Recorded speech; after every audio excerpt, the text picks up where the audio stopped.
Good afternoon. It is the time scheduled for our special meeting for the Board of Supervisors in Cochise County, Tuesday, August 22nd, 2023 at 2:30 in the Board of Supervisors hearing room. Any item on this agenda is open for discussion and possible action. Roll call. District 1. Crosby's here. District 2. Supervisor English is present. District 3 Supervisor Judd is here.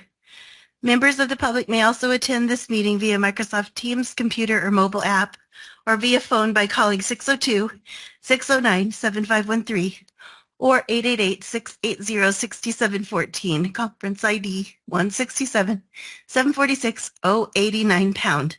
If you have trouble accessing this meeting remotely, call 520-432-9200 for direction. The board may permit public comment during the discussion of any item on the agenda. To speak on an agenda item, complete and return the speaker request form. Do have a number of those today. So before we begin, we only have the action item on the agenda. Should I just go ahead and open up item number 1 and take the speakers? I'm just getting suggestion. Okay, let's take the first motion, item number 1. Madam Chair, I move that we approve Amendment 1 to grant number ADOA DBF ELEC-01 between the Arizona Department of Administration and Cochise County to extend the grant agreement through September 30th, 2023. Second. Okay, so we have a number of speakers on this.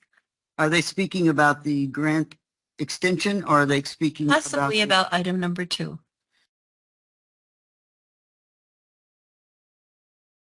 Because the grant extension wasn't actually an item until today.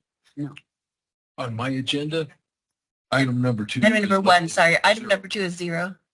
Okay. But item number 2 is, for clarification, if you have an agenda in front of you, item number 0 is actually number 2, and I will reference to it as number 2. The people that put in requests to speak today, it was as to item number 1. The list of people that have been accruing is regarding item number 2 because of all the amounts of times that it was tabled. So I have one person sign in to speak. They are on Teams and they are speaking on item number 1. That is Nancy Olmstead. Can you hear us, Nancy? Yes, I am here. Can you hear me? Yes. Proceed. Wonderful. Wonderful. My name is Nancy Olmstead. I live in Whetstone, and I thank you for this opportunity. I applaud David Stevens' effort to obtain a grant from the state for election security measures. However, I am opposed to any procedure which advances all-mail voting. No doubt Supervisor English is rolling her eyes right now thinking, yep, it's that same small group of people speaking out against mail-in elections. Yes, Supervisor English, perhaps we are the same group of dedicated people willing to stand and speak against mail-in voting. However, we represent the 10,000 registered voters who were disenfranchised during the jail tax election. We represent the 10,000 Cochise County residents who never received a ballot. We represent the 10,000 electors who may or may not have even known there was an election, who will now pay the tax for the next 25 years. We represent the 4,962 registered voters who were labeled as inactive, even though they had voted in 2020 or 2022. We represent the 10,988 voters who voted against the jail tax because they recognized a new jail should not cost $250 million.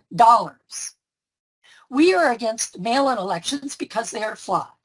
We are against mail-in elections because there is no chain of custody, and that won't be fixed by some snazzy security paper.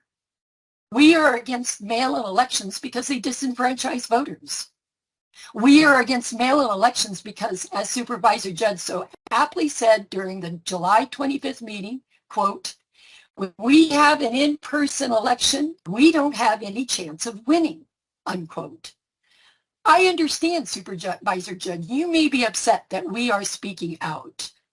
However, we are speaking out because you are not listening to us. You are not representing your constituents as you were sworn an oath to do. Perhaps you've been influenced by others' agendas. We just don't know. But what we do know is that thousands of voters in your district do not trust the current system, a system that is rigged against the people.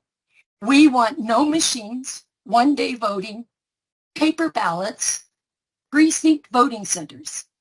Fix our election process instead of the paper. Thank you.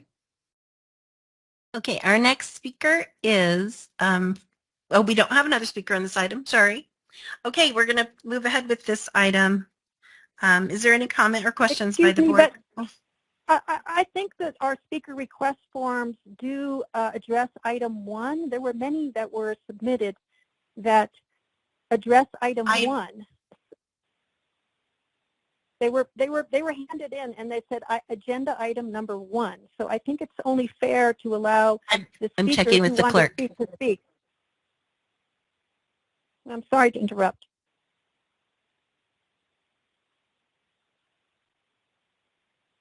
Just to clarify, item number 1 is approving the grant extension. That's right. That's exactly right. Yes, that's correct. I think we all said agenda item 1. And they also addressed the second one, but the way we read it was 1 and 1.0. That's the way we all read it. Supervisor Jett? Yes. I think the confusion lies in the tabled people of constantly being tabled about the agenda items. So I think it's appropriate to have everyone that signed up to speak to make public comments. They can do so now. Okay. And that we don't have to redo that for item number 2. So their public comments will be for 1 and 2. All right. So before I begin, I have a pile of people that are not speaking that have signed in opposed. That is 20. I have 20 forms. And then I have 0 forms in favor.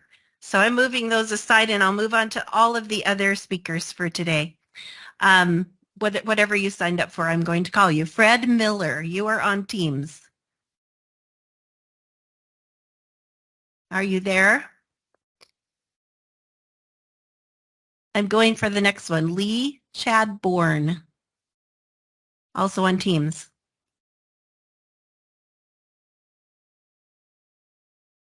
Not hearing from him. Is there any problem? We're connected. If they're there, they're there. Randall Limbach on Teams. Randall, are you there?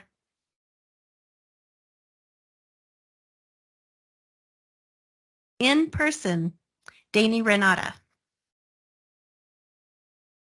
D-A-N-Y, that's why I pronounce it that way.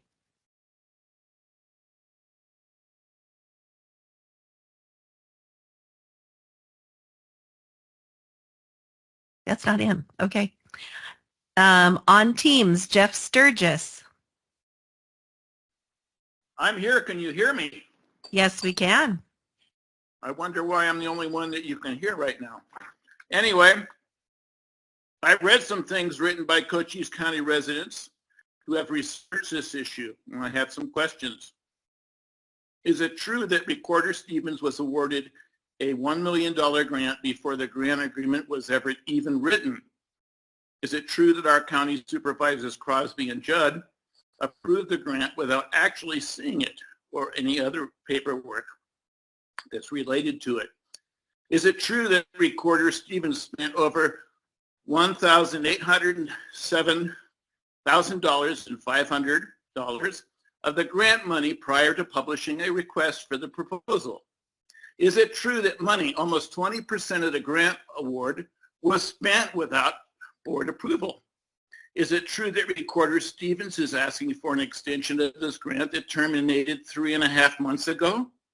Is it true that 2 vendors seeking contract approval have submitted proper documentation as required by the request for the proposal, but the one vendor who was paid, Runbeck Election Service, Services has not submitted any of those documents. Is it true that the contract specifications of this grant closely mirrors multiple features that only one vendor, Authentics, can provide? Is it true that the deadline for proposed submissions was extended to accommodate this particular vendor? Is it true that the same vendor has business ties to Mark Fincham, who is a close friend of David Stevens, and that both sit on the 3-member board of Elections Fairness Institute, an organization that spreads election lies? Is it true that for these 3 consecutive Board of Supervisors meetings, Recorder Stevens has been unable to provide proper paperwork? Is it true that the purpose of the grant seeks to solve a problem that doesn't exist because there has been no substantial evidence of ballot fraud in Cochise County or elsewhere in Arizona? If these things are true, does it reveal that once again David Stevens and Tom Crosby lack the integrity and competence needed for their job and that they need to go? Thank you. Joni Giacomino. This one's in person as well. Okay, Juan Kwan. Nijun. I don't know how to say that. You can say your name for me, please. Teams. Are you there, Juan?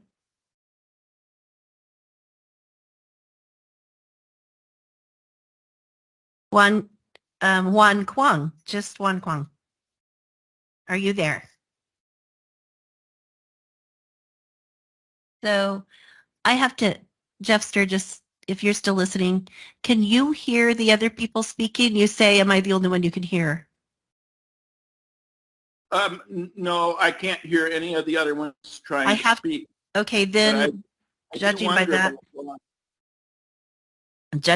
I have to assume they are not on. So thank you for that help. Yes. Madam Chair, a lot of the speakers might not be Right. on. We just have to call them because they submitted those. Yeah, I'm still calling them. I just want to make sure that he's not hearing them because that was the situation yesterday, is that online we could hear each other, but we couldn't hear in the boardroom. Okay. Paul R. Varble. That's in person. Thank you, Paul.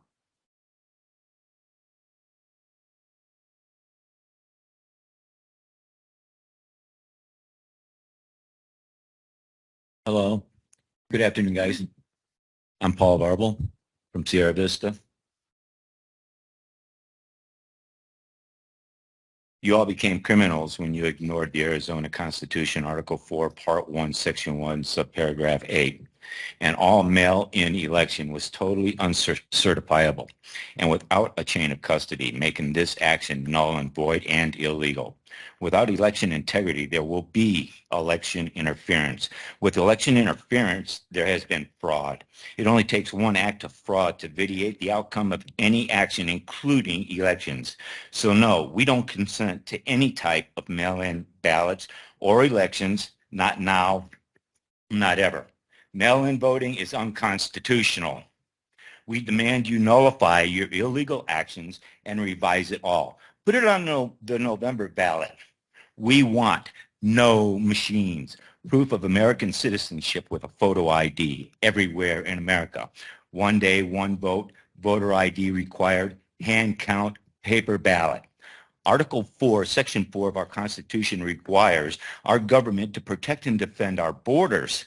If government does not, our Constitution, by virtue of the named part herein, authorizes the free citizens to defend themselves and their state in place of treasonous government. In not defending our borders, government gives aid and comfort to a hostile foreign invasion.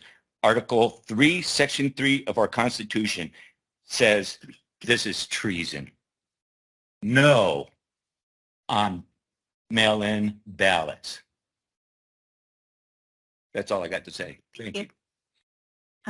Yvonne Mayer. In person as well. Nope. Ronald Brooks. Also in person, but not here. Robert McCormick. In person. Okay, Al Anderson on Teams.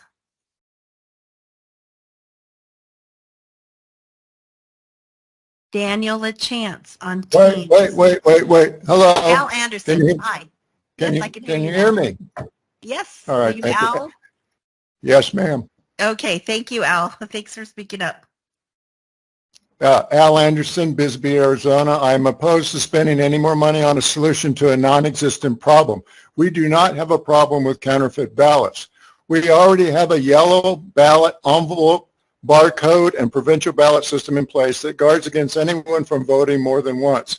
No one seems to know how much we're going to spend on this special paper, and it looks like it won't even work with our tabulation machines. This whole special paper thing reeks of being a shady backroom deal between a few people who care more about lining their own pockets or promoting their elections than caring about us taxpayers.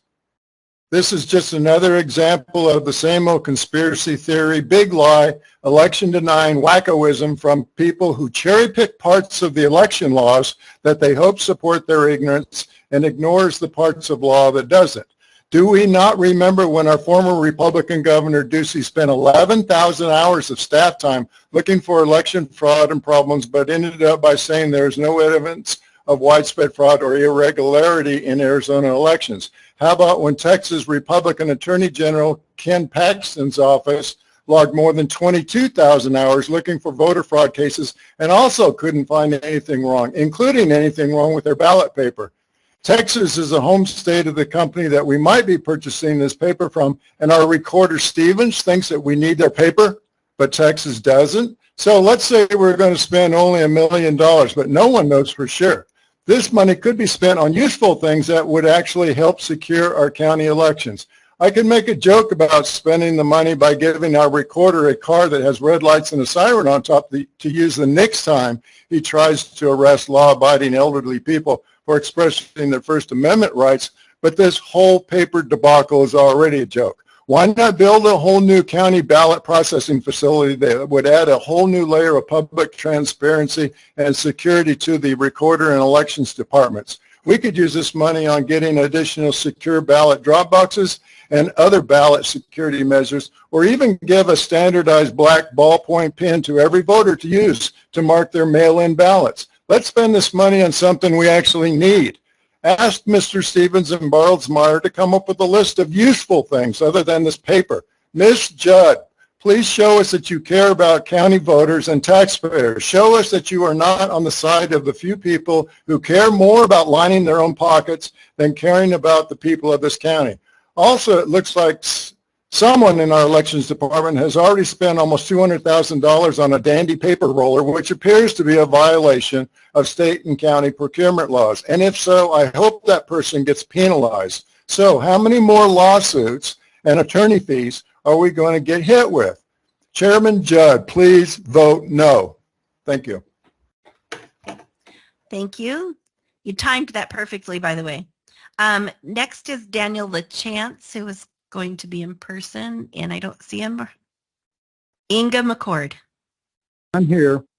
Daniel here on LaChance. Go call. right ahead, Mr. LaChance. Thank you. Thank you, Ms. Judd. Thank you, supervisors. I am against the ballot fraud countermeasures paper. Do not approve it. It does nothing to fix the endemic fraud with mail-in ballots due to the fact that there is no chain of custody or legitimate voter ID. Supervisor Judd, you said you would do something about mail-in chain of custody and voter ID in February 2023 and again in April 2023 of this year. You did nothing, and as a result of that, we had an uncertifiable mail-in election in May. With no chain of custody or voter ID established first, special paper doesn't do anything to prevent mail-in fraud. In fact, it is even more likely that fraud will be greater because fraud votes will be more likely to be accepted if they are submitted on the approved paper. No other first world country uses mail-in ballots for voting due to the mass fraud that has been discovered in every other country and in this country as well. There are some people that want to deny that fraud exists in our elections because they want their heads to stay in the sand because they're happy that theft is being done through mail-in fraud. So apparently we are no better than any other third world banana republic because we refuse to fix our mail-in elections. So what we need to do first is we need to fix chain of custody and identity so it matches the walk-in process. Once they match, then you no longer have a 14th Amendment Equal Protection Clause violation either. So we can do a whole bunch of things. And in fact, David Stevens agreed on April 6th in a meeting that we had with him that the mail-in election was uncertifiable due to no chain of custody or voter ID. And he also agreed that the option that we presented to him that would establish both of those would be feasible, and it would save the county additional money in mail-in election postage costs. So this is a waste of time. Don't approve it. Get on with fixing chain of custody and voter ID, and then we can have a valid election, or get rid of mail-in completely, because until you fix that, mail-in is fraud. Thank you for your time. Thank you. Inga McCord in person. Okay. And I think it would be appropriate to call for people that maybe didn't unmute in time.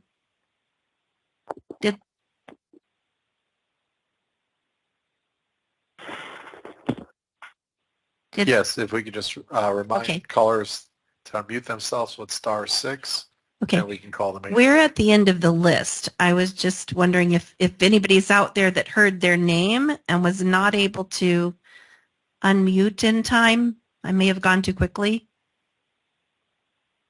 Okay. I'm going to assume that we're finished. Madam Chair, Yes. Who are you? Randall That's Randall Limbach. Randall Limbach. Okay. I see you up there. Yes, 3 minutes. Sierra Vista, Arizona. I'd like to speak to the ballot fraud countermeasures to which I object. Quite simply, Cochise County proposes that unique paper fibers and watermarks on election ballots will remedy an intentionally fraudulent election system.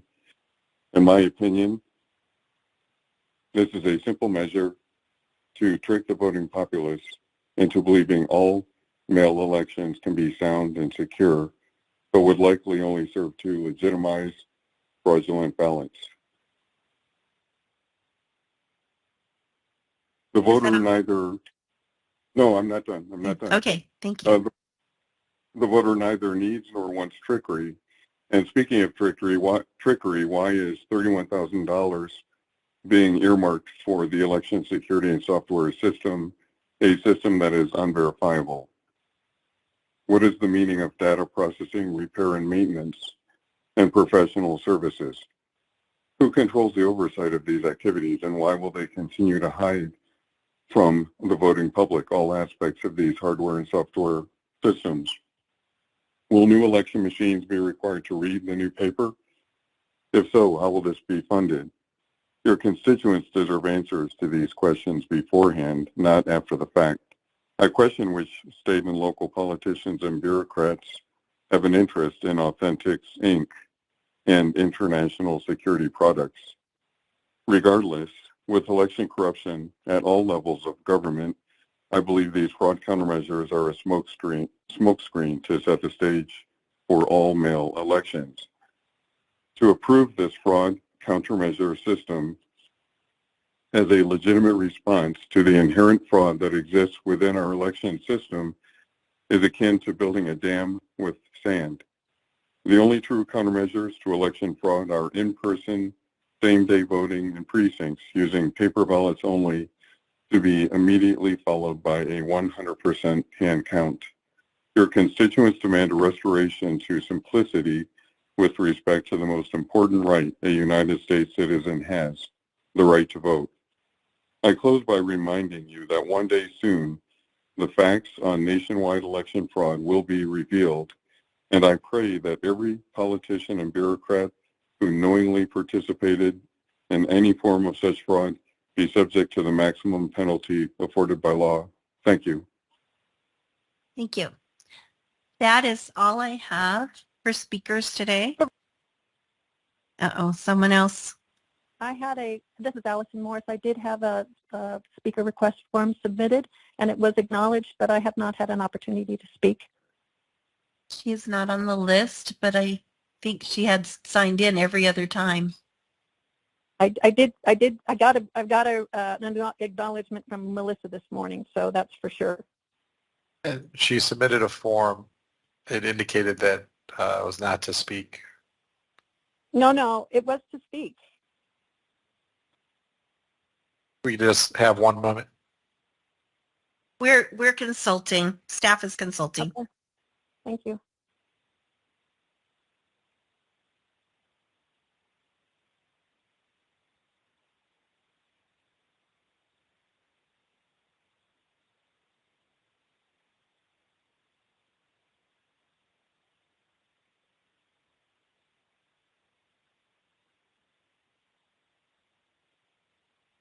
The names that you post. Allison, I have a page here that says you were not speaking, but you were opposed. Well, I had a speech prepared. It might have been an error, but I would really appreciate the opportunity. I have prepared a very simple speech. It's at my discretion. Would that be inappropriate? Can I change her to speaking? I move that Ms. Morse be allowed to speak. Okay, whether that needed a motion or not, I'm going to go ahead and let you speak. Ms. Morris, go ahead. I appreciate it. Thank you very much. Good afternoon. I am Allison Morris from Portal, and I do thank you very much for this opportunity to speak today. First, I want to clarify that what I said about this grant at the last meeting, I actually said it was a sham, S-H-A-M, not a scam, as was reported in our local paper. There is a difference, of course, as I'm sure you know. It is incomprehensible to many of your constituents how the board could have voted to approve this grant back in October when the grant agreement really wasn't even written yet. At that meeting, it was clear that Mr. Stevens was very much aware of the procurement process because he made several references to an RFP and that it was going out to bid. He even mentioned that Runbeck would bid on it, which, as we know now, of course, they did not. Yet Mr. Stevens waited 5 months before actually creating an RFP for the county's website. And in the meantime, before the RFP was published, he paid Runbeck Elections Services over $187,000 for equipment and supplies that we know absolutely nothing about. He has not provided any details on how this money was spent and why Runbeck did not submit a technical proposal, pricing proposal, or past performance and reference listing that the other two vendors were required to provide. While our current ballots cost less than 50 cents each, ProVote will print extra special fancy ballots for $1.30 to $1.40 each, and Authentics would charge a whopping $2.75 each, more than 5 times the cost of our current ballots. But we do not know the cost per ballot of the third vendor, Runbeck. Printed ballots for Cochise County in the past, there is no information on their unit cost for ballots with fancy security features, which, by the way, we do not need because there is simply no substantial evidence of counterfeit ballots here or anywhere else in the United States. Now Mr. Stevens is asking for this misappropriated and poorly administered grant to be extended when the grant agreement clearly states that it terminated April 30th, almost 4 months ago.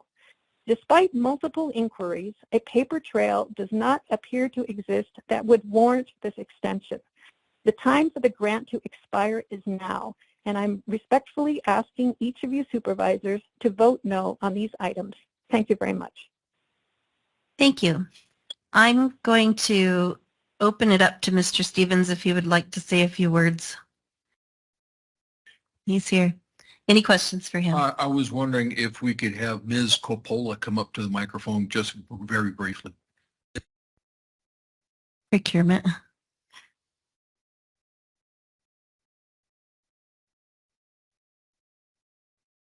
I just sort of said procurement. She is our procurement person. Good afternoon. Ms. Coppola, have you looked at the agenda today? Yes. Are the items on the agenda squared away, in your opinion, legally and with policies that have to do with county procurement policies?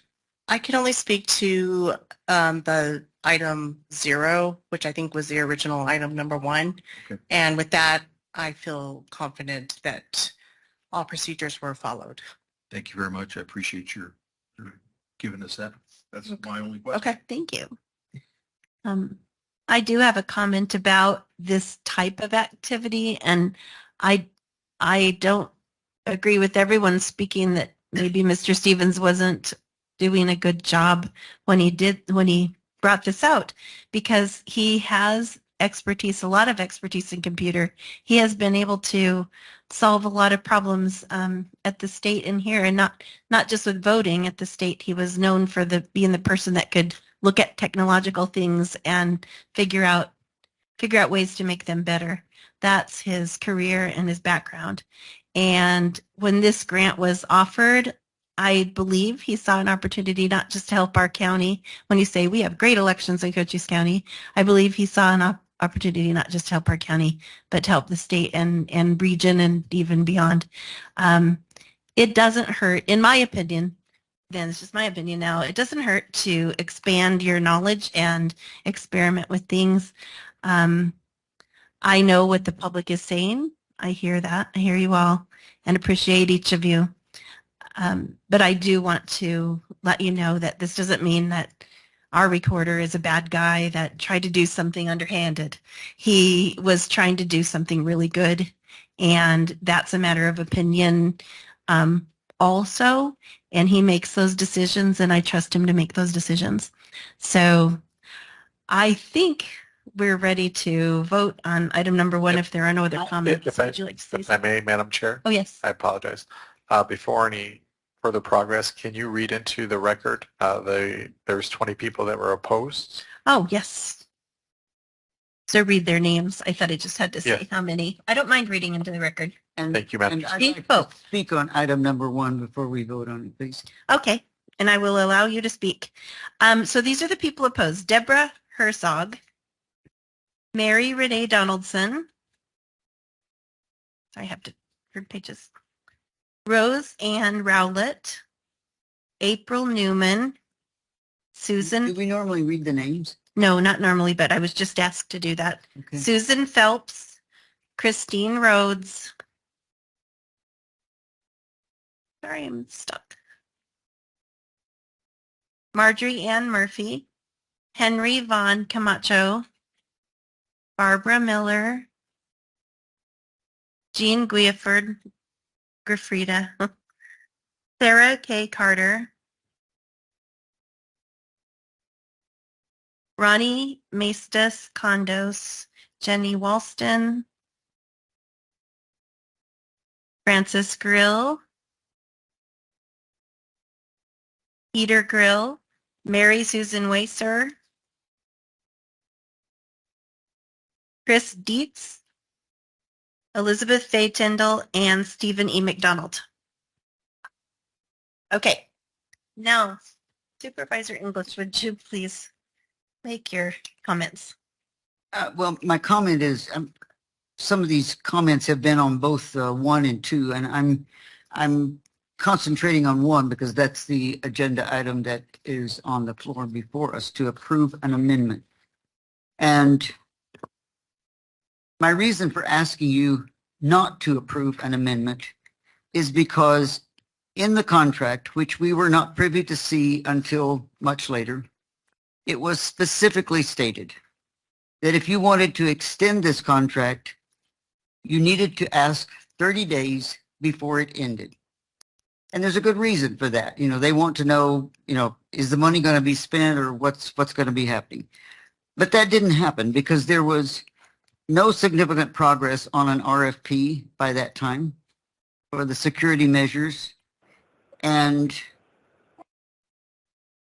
he only, I say he, Mr. Stevens only contacted ADOA after we or the public said to him, but this grant is over. We can't vote on this because this grant has died. It's no longer valid. But it took him a long time to come up with the RFP that he told us that he had when he came to us that day and said, here's this grant. I don't have the paperwork, but, you know, trust me. And you trusted him enough to say, okay, we'll accept the grant. But by the time he got the RFP written with the help of Authentics, then the grant time had passed. So why should we resurrect? And that's what we'd be doing, resurrecting something that had already died in order to look to spend money on items that we do not need. And there's been no indication from Cochise County or from Mr. Stevens that we had a need here to do that. Even when he was the director, he didn't say we need special paper. He never came to us and said there's a problem that this is going to solve. In fact, I've never had a conversation with him about any of this. And so I say we let this grant end. Mr. Stevens already has spent over $180,000 with Runbeck, and hopefully that will give the elections people that produce this amount of money some idea of what could happen. But the other two that have sent in information to us, we have no idea if what they are proposing would even work. So why are we dragging out this agony when there's no need? So I'm asking that you disapprove the extension, and therefore that would make it null and void for item 2 or item 0. or 1.0, whatever you want to call the second item. Is that correct? Counsel? Legally, is that correct? You're asking me if it's correct that the second item will then be moot? It'll be moot. Yeah, it will be moot if you're not Okay. approving the grant. Yes. All right, are you ready? Would you like to say something? Of course, of course. Go right ahead. I'm not Your crazy turn. about the whole idea. However, I do know that we have done date extensions for the health department and the housing department grants, if I'm not mistaken. I could be mistaken, but I seem to recall that. Now, I think it is also safe to say that you could have spoken to Mr. Stevens about any of the things that you wanted to. He's available to you to go speak to. There's no open meeting law violations and so on there. Okay, so I just wanted to read something that was from a vendor, and it was not one of the vendors that's listed here, ProVote Solutions and Authentics. It's neither of those vendors, but this is what a vendor of such paper says. They say, in short, all security within a printed paper ballot is based on its chain of custody alone. Since there are multiple paper suppliers and printing methods, the raw materials do not inherently provide security through a chain of custody. So I'm not trying to talk anybody out of that. That is the way it is. A vendor says so. And whether it's this vendor or any other vendor, they are not claiming that that it's going to be the do-all, end-all magic thing about having secure elections. It is not. But there was a thorough discussion of many election integrity issues, which I invite everyone to go review at our meeting on February 23rd, 2023. And as a result of that work session, I wrote a resolution containing the suggestions for certified mail, noting the issues of equal protection with reference to ID or identification presentation or not, whether it is a mail-in ballot or a day of. I also talked about a voter returning the ballot to a county employee and showing ID to alleviate those equal protection issues that I just mentioned. Another one of our callers today that spoke at call to the public talked about proper marking pens, and that was another issue that was spoken of on and well frequently, but including the February 23rd meeting. So I see this particular contract and extension of the grant as an ounce of prevention. And I don't think that, I've never said that we've had counterfeit ballots. I'm not aware that we have had counterfeit ballots. I hope not. So I do not say that this issue that is before us today is a remedy. It is not going to stop all negative other factors dealing with the election's integrity, particularly the issues having to do with mail-in ballots. It is not going to cure those. That's all I have. Thank you. All right. I am quite sure that everyone's finished. I would like to call for the vote. All those in favor say aye. Aye. All those opposed say nay. Nay. And the chair votes nay, and the motion is defeated. So as to the second agenda item, that was 0, but now it's 2. There has to be a motion to untable it, and just we can make the comment that the agenda item number 2 is moot based on the fact that the grant was not extended by the board. I think I can do that. Okay. Madam Chair, I move that we untable from the August 8th, 2023 regular Board of Supervisors meeting the contract 23-14-REC-01 with Authentics LLC and ProVote Solutions for ballot fraud countermeasures at costs noted in the attached pricing proposals effective July 11th, 2023. I'll second the motion. We have a motion and a second to take this item number 2 off of the table. And all those in favor say aye. Aye. Aye. The chair votes aye. The motion carries. It's removed from the table officially. No action will be taken. No action will be taken because it's moot based on the vote on agenda item number 1, not extending the grant.